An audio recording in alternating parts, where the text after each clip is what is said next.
آخر محرم کے مہینے میں ایسا کیا ہوا تھا کہ آج 1400 سال گزر جانے کے باوجود بھی دنیا اس واقعے کو بھلا نہیں سکی؟ آخر وہ کون سا درد تھا، کون سی قربانیاں تھیں، اور وہ کون سا صبر تھا جس نے تاریخ کے صفحات پر ایسے نقوش چھوڑے، ایسے نقش چھوڑے کہ زمانہ بدل گیا، حکومتیں بدل گئیں، نسلیں بدل گئیں، مگر کربلا کی یاد آج بھی زندہ ہے، کربلا کی یاد آج بھی تازہ ہے۔ میرے محترم بھائیوں، محرم ہمیں صرف ایک تاریخی واقعہ نہیں سناتا، ایک کہانی نہیں سناتا، بلکہ یہ ہمیں صبر اور حق پر ڈٹے رہنے کا درس بھی دیتا ہے۔ محرم ہمیں صرف رلانے نہیں آتا، ہماری آنکھوں سے آنسو نکالنے نہیں آتا، ہمیں کہانی اور واقعہ سنانے نہیں آتا، یہ ہمیں صبر اور حق پر ڈٹے رہنے کا درس دینے بھی آتا ہے۔ یہی وجہ ہے کہ جب بھی محرم کا دن آتا ہے تو اہل اسلام کے دلوں میں کربلا کی یاد تازہ ہو جاتی ہے۔ میرے محترم بھائیوں، یہ وہ ایام تھے، وہ دن تھے جب امام حسین رضی اللہ تعالی عنہ اور آپ کے اہل بیت سخت آزمائشوں سے گزر رہے تھے۔ روایتوں میں آتا ہے کہ رسول کے نواسوں کے لیے پانی بند کر دیا گیا تھا، بچے پیاس سے بلک رہے تھے، خیموں میں سسکیاں تھیں اور ہر طرف آزمائش کا ماحول تھا۔ امام حسین کبھی آسمان کی طرف دیکھتے اور کبھی اپنے معصوم بچوں کی طرف دیکھتے، بچوں کے چہروں پر پیاس کے آثار دیکھ کر، بچوں کے چہروں پر بھوک کے آثار دیکھ کر امام حسین مسکرا کر کہتے، او میرے پالنے والے رب، او میرے محمد کے رب، اگر تو اسی پر راضی ہے تو تیرا حسین بھی اپنے بچوں کو پیاسا دیکھ کر راضی ہے، اگر تو ہمارے اس حال میں راضی ہے تو تیرا حسین بھی اپنے بچوں کی پیاس پر راضی ہے۔ میرے محترم بھائیوں، یہی وہ مقام ہے جہاں انسانیت سیکھتی ہے کہ حالات کتنے ہی سخت کیوں نہ ہوں، اللہ پر بھروسہ نہیں چھوڑنا چاہیے۔ جب دنیا کے سہارے ختم ہو جائیں، جب اپنے بھی ساتھ چھوڑ جائیں، جب ہر دروازہ بند ہوتا دکھائی دے اور جب انسان کو اپنی ہر کوشش ناکام ہوتی محسوس ہونے لگے، جب کشتی سمندر کے بیچوں بیچ پھنس جائے، جب کنارہ نظر نہ آ رہا ہو، جب اپنے بھی بیگانوں کی طرح گزرنے لگے، پہچاننے سے بھی انکار کر جائے، تب ایک سچے مومن کی نگاہ زمین والوں کی طرف نہیں بلکہ میرے محمد کے رب کی طرف اٹھتی ہے۔ اس حال میں جو سچا مومن ہوتا ہے نا، جو سچا مسلمان ہوتا ہے نا، اس حالت میں اس مومن کی نگاہ زمین والوں کی طرف نہیں اٹھتی بلکہ آسمان والے رب کی طرف اٹھتی۔ مصیبتوں کی بھٹی میں جل جل کر، آزمائشوں کی بھٹی میں جل جل کر ایک سچا مومن ٹوٹتا نہیں بلکہ اپنے رب کے اور قریب ہو جاتا ہے۔ جس بندے کا تعلق اللہ سے مضبوط ہو جائے، جس بندے کا تعلق اللہ سے مضبوط ہو جائے نا، اسے زمانے کے تھپڑ کمزور نہیں کر سکتے، اسے زمانے کے تھپڑ کمزور نہیں کرتے بلکہ مضبوط بنا دیتے ہیں۔ جس بندے کا تعلق اللہ سے مضبوط ہو جائے، لوگ سمجھتے ہیں کہ یہ بیچارہ ختم ہو گیا، اب یہ اپنے پیروں پر نہیں اٹھ پائے گا، اب اس کے پاس کچھ نہیں بچا، اب اس کی کہانی ختم ہو چکی ہے، لیکن اللہ فرماتا ہے تم نہیں جانتے، میں اپنے اس دکھی انسان کو اس مقام تک اونچا لے کے جاؤں گا کہ اس پر دیکھنے والوں کی پگڑیاں بھی زمین پر گرتی نظر آئیں گی۔ ابھی وہ منظر آنا باقی ہے، ابھی دشمنوں کا حیران رہ جانا باقی ہے، ابھی دشمنوں کا پریشان رہ جانا باقی ہے۔ انسان اپنی آنکھ سے صرف آج کو دیکھتا ہے مگر اللہ آنے والے کل کو بھی دیکھ رہا ہوتا ہے۔ جب رب ساتھ ہو نا تو پھر خالی ہاتھ بھی طاقت سے بھر جاتے ہیں، ہاں جب رب ساتھ ہو تو پھر کمزور ہاتھ بھی طاقتور ہو جاتے ہیں۔ اب ایک طرف تپتا ہوا صحرا، دوسری طرف پیاس سے بلکتے ہوئے بچے اور درمیان میں امام حسین کھڑے ہیں۔ کبھی بچوں کے چہروں کو دیکھتے ہیں، کبھی آسمان کی طرف نگاہ اٹھا کر دیکھتے ہیں، کبھی اپنے پیاسے بچوں کو دیکھتے ہیں، کبھی آسمان کی طرف نگاہ اٹھا کر دیکھتے ہیں، اور پھر بے ساختہ زبان بول پڑتی ہے، او میرے محمد کے رب، اگر تو اسی پر راضی ہے تو پھر تیرا حسین بھی راضی ہے، اگر تو ہمارے اس حال میں راضی ہے تو پھر تیرا حسین بھی اپنے بچوں کو پیاسا دیکھ کر راضی ہے۔ میرے مالک، میں اپنی رضا کو تیری رضا پہ قربان کرنا چاہتا ہوں۔ اللہ فرماتا ہے، او میرے بندے، تو کرتا وہ ہے جو تو چاہتا ہے، پر ہوتا وہ ہے جو میں رب چاہتا ہوں۔ اے میرے بندے، تو وہ کر جو میں چاہتا ہوں، پھر ہوگا وہی جو تو چاہتا ہے۔ ایک بار اپنی چاہت کو میں رب کی چاہت پہ قربان کر کے تو دیکھ، ایک بار حسین کی طرح اپنی رضا کو میں رب کی رضا پہ قربان کر کے تو دیکھ۔ حسین کہہ رہا ہے، میرے مالک، اگر تو ہمارے اس حال پہ راضی ہے نا تو پھر تیرے محبوب کا نواسا بھی اس حال میں تیرے اوپر راضی ہے۔ جے سونا میرے دکھ وچ راضی تے میں سکھ نوں چلے ڈاواں۔ دنیا والے خوشیوں کے موقعوں پر بھی اللہ کی ناشکری کرتے نظر آتے ہیں، خوشیوں کے موقعوں پر بھی اللہ تعالیٰ کی ناشکری کرتے ہیں، شکوے شکایت کرتے ہیں، مگر حسین نے مصیبتوں کے طوفان میں کھڑے ہو کر بھی رب کی شکر گزاری کی ہے، اور زمانے نے دیکھا ہے، مومنوں نے دیکھا ہے۔ یہی وجہ ہے کہ آج 1400 سال گزر جانے کے بعد بھی جب کربلا کا نام لیا جاتا ہے تو دل ادب سے جھک جاتا ہے اور انسان سوچنے پر مجبور ہو جاتا ہے کہ آخر صبر کی وہ کون سی چوٹی تھی جس پر حسین کھڑے تھے کہ وقت گزر گیا، سلطنتیں مٹ گئیں، بڑے بڑے بادشاہوں کے تخت راکھ ہو گئے، نہ وہ بادشاہ رہے، نہ ان کے چرچے کرنے والے رہے، نہ ان کے ماننے والے رہے، بڑے بڑے بادشاہوں کے نام مٹ گئے، نام و نشان مٹ گئے، مگر اس دنیا میں حسین ایک ایسا بادشاہ گزرا ہے کہ 14 صدیاں بعد بھی کئی ہزار میل کی دوری پر پاکستان کے آخری کونے میں بیٹھ کر ایک دیوانہ کہتا ہے کیا کہنے میرے بادشاہ حسین تیری وسعت کے، کہ پوری کائنات کے اندر اتنے لوگ یزید کے نام پر جینے کو تیار نہیں جتنے لوگ تیرے نام پر مرنے کو تیار ہیں، پوری کائنات کے اندر اتنے کسی کے گھر نہیں جتنے میرے بادشاہ حسین کے گھر ہیں، پوری کائنات کے اندر اتنے کسی کے نوکر نہیں، کسی کے غلام نہیں جتنے میرے بادشاہ حسین کے نوکر اور غلام۔ میرے بھائیو، 9 محرم کی شام تھی، امام حسین اپنی بہن حضرت سیدہ زینب کے خیمے میں تشریف لائے۔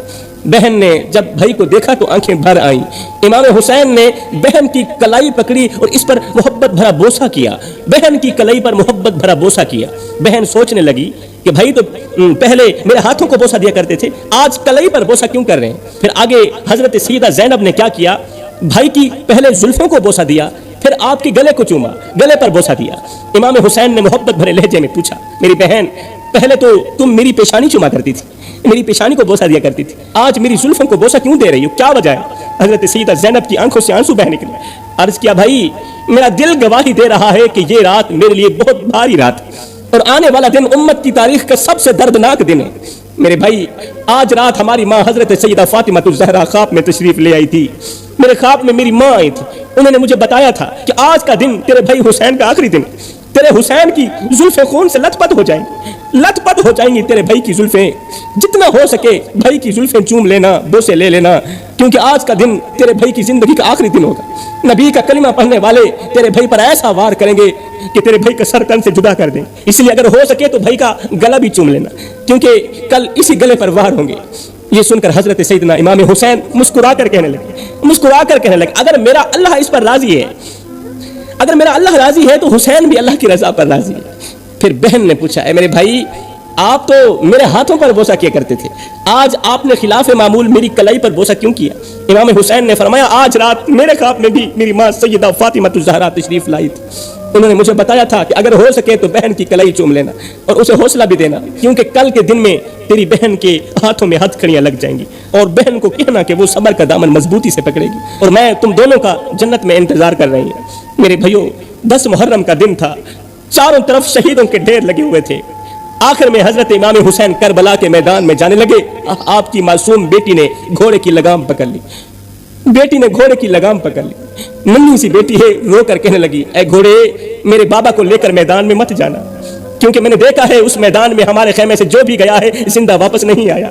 کیسا منظر ہوگا وہ جب ایک باپ گھوڑے پر سوار ہوگا اور اس کی معصوم سی ننھی سی بیٹی گھوڑے کے قدموں سے لپٹ کر منتیں کر رہی ہوگی کہ آگے مت بڑھنا، آگے مت جانا، اے گھوڑے میرے بابا کو مجھ سے دور مت لے جانا۔ میرے بھائیو، ایک طرف حق کا علمبردار باپ کھڑا ہے، دوسری طرف اس کی معصوم بیٹی کھڑی، وہ شاید جنگ نہیں سمجھتی، وہ شاید حالات کی سنگینی نہیں جانتی، وہ معصوم بچی ہے، وہ ننھا سا پھول ہے، وہ جنگ کے حالات نہیں جانتی، مگر اتنا ضرور جانتی ہے کہ جو بھی اس میدان میں گیا ہے زندہ واپس نہیں آیا۔ لکھنے والے لکھتے ہیں کہ امام حسین نے آخر میں اپنے بیمار بیٹے حضرت زین العابدین سے فرمایا کہ میری بیٹی کا خیال رکھنا، اسے اٹھا لو اور اس کا خیال رکھنا، یہ وہ میری بیٹی ہے کہ جب تک میں اسے اپنے سینے پر نہیں سلاتا تھا مجھے نیند نہیں آتی تھی، اور میری بیٹی بھی جب تک میرے سینے پر نہیں لیٹتی تھی میری بیٹی کو بھی نیند نہیں آتی تھی۔ یہ باپ کے سینے پر سونے کی عادی ہے، یہ جو میرا پھول ہے نا یہ باپ کے سینے پر سونے کا عادی ہے۔ ذرا تصور کرو، ایک لمحے کے لیے سوچو میرے بھائیو، ایک ننھی سی بچی جس کی پوری دنیا اس کا بابا ہو، جس کی ہر خوشی اپنے باپ سے شروع ہوتی ہو اور اپنے باپ پر ہی ختم ہوتی ہو۔ کہا جاتا ہے کہ کربلا کے اندر بڑے بڑے مصائب آئے، بڑے بڑے صدمے آئے، مگر جب اس ننھی سی بیٹی کی جدائی کا لمحہ سامنے آیا تو امام حسین کی آنکھوں سے آنسو نکلتے نظر آئے۔ اتنے بڑے مصائب آنے پر بھی حضرت امام حسین نہیں روئے، آنکھوں سے ایک آنسو بھی نہیں نکلا، مگر جب ننھی سی بیٹی کی جدائی کا لمحہ آیا، جدائی کا وقت آیا، آپ نے دیکھا کہ بیٹی نے گھوڑے کے پیر پکڑے ہوئے اور کہہ رہی ہے کہ آگے مت جانا، یہاں پر جو بھی جاتا ہے واپس نہیں آتا۔ یہ منظر دیکھ کر امام حسین کی آنکھوں سے آنسو نکلتے نظر، کیونکہ اس شہزادی کو نہیں معلوم تھا کہ یہ حق اور باطل کی جنگ ہے، اسے نہیں معلوم تھا کہ کربلا میں شہید ہونے والوں کا مقام کیا ہوتا ہے، اسے کیا خبر تھی کہ تاریخ کا سب سے بڑا معرکہ اس کی آنکھوں کے سامنے برپا ہے۔ وہ تو بس اتنا جانتی ہے کہ جو بھی اس میدان میں گیا ہے وہ واپس زندہ نہیں آیا، پھر وہ مجھ سے باتیں نہیں کرتا۔ علی اکبر بھی گیا تھا، جب واپس آیا تھا تو وہ مجھ سے باتیں نہیں کرتا تھا، جو بھی وہاں جاتا ہے واپس آ کر مجھ سے میٹھی میٹھی باتیں نہیں کرتا، وہ میری طرف دیکھتا نہیں۔ اس کی آنکھیں ہمیشہ کے لیے بند ہو جاتی ہیں. پھر میں اسے آواز دیتی رہ جاتی ہوں اور وہ جواب نہیں دیتا. مجھے خطرہ ہے, مجھے ڈر ہے کہیں میں اپنے باپ امام حسین کو آواز دوں اور آگے جواب نہ آئے. بیٹی کو اپنی بہن کے حوالے کیا, کہا میری بیٹی کا خیال رکھنا. یہ کہتے ہوئے امام حسین نے صبر کو اپنے گلے لگایا. کتنا بڑا صبر کیا ہوگا آپ اندازہ لگا سکتے ہیں.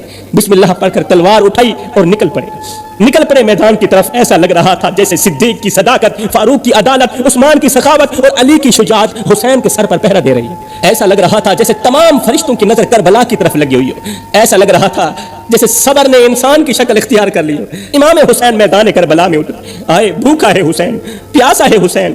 یزیدیوں نے کہا علی اکبر شہید ہو گیا, حسین کی کمر ٹوٹ گئی ہوگی. پیاس نے حسین کو گھیر رکھا ہوگا, بھوک نے حسین کا حال برا کر دیا ہوگا, مصیبتوں نے حسین کو کمزور کر دیا ہوگا. مگر وہ نہیں جانتے تھے کہ حسین کی رگوں میں جو خون ہے وہ کس کا خون ہے. یہ علی کا خون ہے, اور علی کا خون بھوکا پیاسا ہو سکتا ہے مگر کمزور ہونے کا تصور بھی نہیں کیا جا سکتا. دشمن حسین کے جسم کو تو دیکھ رہے تھے مگر حسین کے حوصلے کو نہیں دیکھ رہے تھے, حسین کے ایمان کو نہیں دیکھ رہے تھے. وہ پیاس کو تو دیکھ رہے تھے مگر امام حسین کے اندر جو ایمان کی طاقت تھی اسے نہیں دیکھ رہے تھے. یزیدیوں کو لگ رہا تھا کہ اب حسین تھک چکے ہیں, مگر حسین تو ہر شہادت کے بعد اور زیادہ مضبوط ہو رہے تھے. علی اکبر کی جدائی نے آنکھوں کو نم ضرور کیا تھا, علی اکبر کی جدائی نے آنکھوں کو نم ضرور کیا تھا مگر ارادوں کو تو اور زیادہ مضبوط کر دیا تھا, ارادوں کو کمزور نہیں کیا تھا. بعض لوگ سمجھتے ہیں کہ طاقت کھانے سے آتی ہے, طاقت پانی پینے سے آتی ہے, طاقت دودھ پینے سے آتی ہے, طاقت لشکروں سے آتی ہے. مگر کربلا نے سکھا دیا کہ سب سے بڑی طاقت یقین سے آتی ہے. جب دل میں اللہ کی رضا ہو تو 3 دن کی پیاس بھی انسان کو گرا نہیں سکتی, 3 دن کی بھوک بھی انسان کو کمزور نہیں کر سکتی. جب دل میں اللہ کی رضا ہو تو قسم ہے اللہ پاک کی جوانوں, جب علی کے شہر نے کربلا کی سرزمین پر قدم جمائے تو دشمنوں پر ہیبت طاری ہو گئی. ہر طرف حق کی للکار گونج رہی تھی اور باطل کے لشکر پر خوف کے سائے منڈلا رہے تھے. اس وقت کسی نے آواز دی, اے حسین اگر آپ کو میری ضرورت ہو تو میں حاضر ہوں. امام حسین نے فرمایا نہیں, یہ امتحان ہے صرف حسین کا, یہ صرف حسین کا امتحان ہے, اور امتحان گاہ میں نقل کرنا جرم ہے. امتحان گاہ میں ہر سوال کا جواب انسان کو خود کو دینا پڑتا ہے. یہی وجہ ہے کہ حسین ہر مصیبت کو اپنے سینے پر برداشت کرتے رہے, ہر دکھ کو اپنے دل ہی دل میں سمیٹتے رہے مگر اپنے قدم پیچھے نہیں ہٹائے. امام حسین کی تلوار چلتی رہی, یزیدیوں کی گردنیں کٹتی رہی.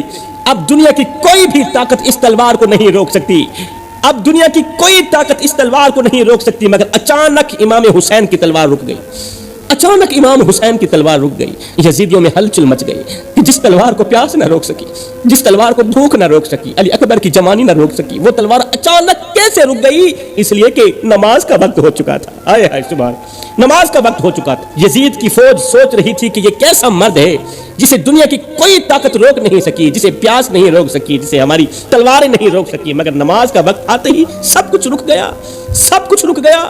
ہم لوگ کتنی آسانی سے نماز چھوڑ دیتے ہیں. نام اس کا لیتے ہیں جس کا بدن زخموں سے چور چور ہے, نماز پھر بھی نہیں چھوڑی, اور ہم صحت مند ہو کر نماز چھوڑ دیتے ہیں. نام اس حسین کا لیتے ہیں جو 3 دن کا پیاسا ہے پھر بھی نماز نہیں چھوڑ, ہم شربت پی کر نماز چھوڑ دیتے ہیں. میرے بھائیو, حقیقت تو یہ ہے کہ ہم نام لیتے ہیں حسین کا اور نقل کرتے ہیں یزید کی. اے کاش ہم اس سبق کو سمجھتے. آج ہماری راتیں جاگتیں گزرتی ہیں مگر فجر کی اذان سن کر بھی پلٹ کر ہم سو جاتے ہیں. ہم حسین کی محبت میں روتے ضرور ہیں مگر حسین کی محبت میں وہ کام نہیں کرتے جسے حسین دل و جان سے کیا کرتے تھے. خیر, امام حسین نے تلوار اچانک روک لی اور نماز کے لیے کربلا کے میدان میں کھڑے ہو گئے. امام حسین نے قیام کیا, رکوع میں گئے. جب سجدے میں گئے تو مسکرا کر کہنے لگے, او میرے مالک, او میرے محمد کے رب, تجھے راضی کرنے کے لیے میں نے علی اصغر قربان کر دی, تجھے راضی کرنے کے لیے علی اکبر کی جوانی بھی تیرے نام کر دی, تجھے راضی کرنے کے لیے میں نے سب کچھ کیا. بتا تو صحیح, تو بھی حسین پہ راضی ہوا ہے کہ نہیں ہوا؟ یہ وہ لمحہ تھا جب فرشتے رو رہے تھے, آسمان کانپ رہا تھا. امام حسین کی وہ نماز کربلا کے میدان میں اللہ کی پاک بارگاہ میں پیش ہوئی جو آج بھی قیامت تک امت کو سبق دے رہی ہے کہ نماز ایک بہت بڑی عبادت ہے, اسے عام مت سمجھنا. کسی نے امام حسین سے پوچھا, حضرت ایک بات تو بتائیں, آپ کو جنت عزیز ہے یا نماز عزیز؟ آپ کو نماز عزیز ہے یا جنت عزیز ہے؟ آپ نے فرمایا مجھے جنت سے کہیں زیادہ نماز عزیز ہے, اس لیے کہ جنت میری رضا ہے اور نماز تو میرے سونے رب کی رضا ہے, لہٰذا میں اپنی رضا کو اپنے رب کی رضا پہ قربان کرتا ہوں. امام حسین کو 10 محرم کے دن کربلا کی سرزمین پر شہید کر دیا گیا. انا للہ و انا الیہ راجعون.